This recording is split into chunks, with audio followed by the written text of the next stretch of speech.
Hey everybody, and thank you for tuning in. As we approach our 100 subscriber milestone, I thought it was finally time to do a game room tour for you all. And even though we're ahead of that milestone, might be a little bit premature, I wanted to do it before we hit that milestone because I have something special in store for you at the end of this video. So what I'm going to do is, in typical fashion, when you see these game room tours, I'm going to voice over it, but I'm going to kind of do it like reaction video style. I already recorded a view of everything, and so this will allow me to pause here and there if I need to. So why don't we just go right into it and click the play button here on this video. Alright, a little bit of a shaky start. There we go. The door to the Dad Racer dungeon, down and down we go. Obviously I turned the lights on ahead of time. I didn't want to be fumbling around for that on camera. So down and down we go into the basement here, and here we are. Gonna pan around real quick. This is obviously my daughter's side of the room, which is relatively clean for the making of this video. That's her side with her toys, and now we have this side, which should start to look familiar to you. This is the game corner. Not really a game room, more of a game corner. You know what, I'm going to pause it right there. The one thing I wanted to point out here is this toy that you see in the lower right hand corner. That's one of the few toys that I retained from my childhood. That is called the Tyco Hotkeys. Tyco Hotkeys Keytar. And a very cool toy, a lot of fun. My daughter absolutely loves it. And if you're curious, it takes 6 D-cell batteries. Yeah, it's a mammoth. Yeah, we got a couple of TVs there, some seating, but we'll get to that later. And I believe now we'll show you the table that I'm sitting at right now. This is where I typically sit at for my videos. As you know, we've got a couple of things here to clean our video games when we get them. You see we got a couple of Q-tips out, we got our microphone, our lighting, etc. And you might even see, I'm going to pause it, you might even see on that table a prop, 1 or 2 props from previous episodes you might recognize. So we'll move on. Okay, now you know what? We've got the Billy bookcases for our video games. And I kind of like these things and I kind of don't. I'll tell you why I like them. Overall, they look really nice. They're very inexpensive, easy to build. What I don't like about them, especially for the Nintendo and Super Nintendo games, the games are set pretty far back. You know, these shelves are pretty deep, which on one hand is nice because they're protected from the lighting, you know, for fading purposes. LED lighting, by the way. So that's not really a concern. The thing that I don't like about them too much is that they're just so far in there that you really got to get your head in there to see which game you're picking out. But anyway, we'll move on. So on this shelf, we've got NES, we've got some PlayStation stuff. I'm going to show you a quick, I'm going to pan around to show you the games real quick. I'll try to point out a few favorites here and there. I got manuals for a few of the games. Most of the games I do not. Jackie Chan's Action Kung Fu, you know, that's my favorite game on the system. Mario 3, obviously. Star Force, I absolutely love. So simple, but yet so fun. To me, at least. River City Ransom. Yeah, we got the Mega Man games, you know, a few of them. Obviously, the Zelda games, etc. PlayStation stuff, like I said. DS, Atari, and we got big stuff on the bottom. I'm going to stop it right there. I got a few big items. The Mario cereals that came out several years ago. And a Mario Cup in the center of that bottom shelf there that I got from a friend recently. And also a couple of Famicom games. I thought that was worth mentioning. Alright, shelf number 2, which consists of, I'm going to have to pause it again, Super Nintendo on top, we've got Nintendo 64, then we have Genesis and 32X now, and a couple extra trinkets. You could see that here and there the shelves are littered with toys. Got the Nintendo Classic Systems, and on the bottom shelf, big stuff once again. We got the Power Pad, the Game Genie, the AVS box, and then that blue binder in the lower right hand corner. I made a video about this. That's where I like to keep the loose Game Boy games. That helps me organize them very easily.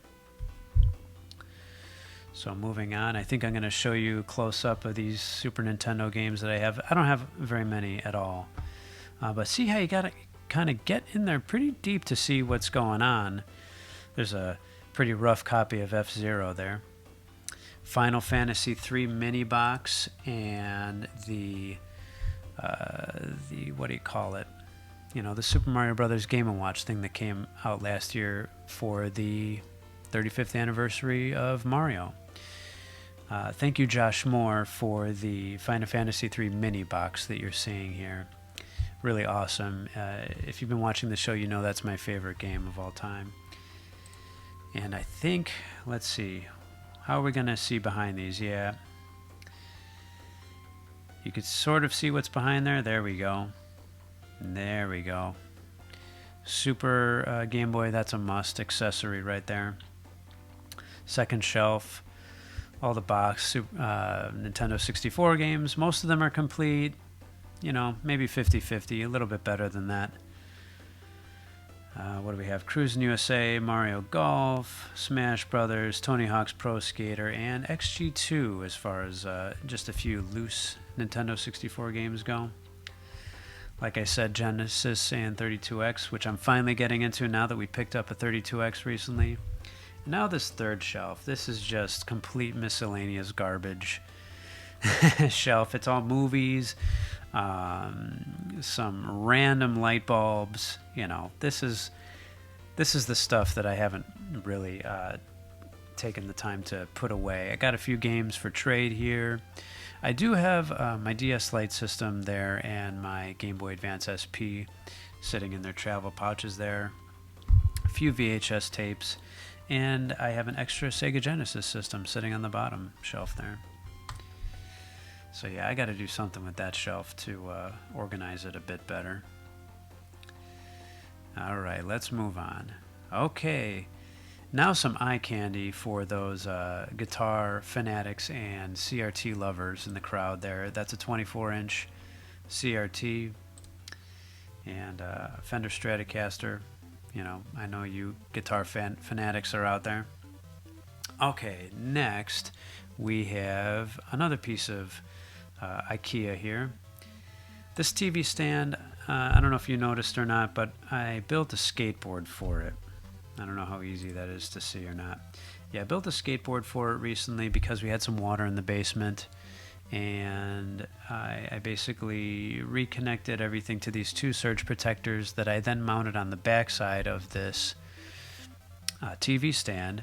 And so that way, if I need to maneuver this around for whatever reason, all I need to do is unplug two things, and I could just cart it away pretty quickly. So anyway, I thought that was worth mentioning. Got a few systems, not very many.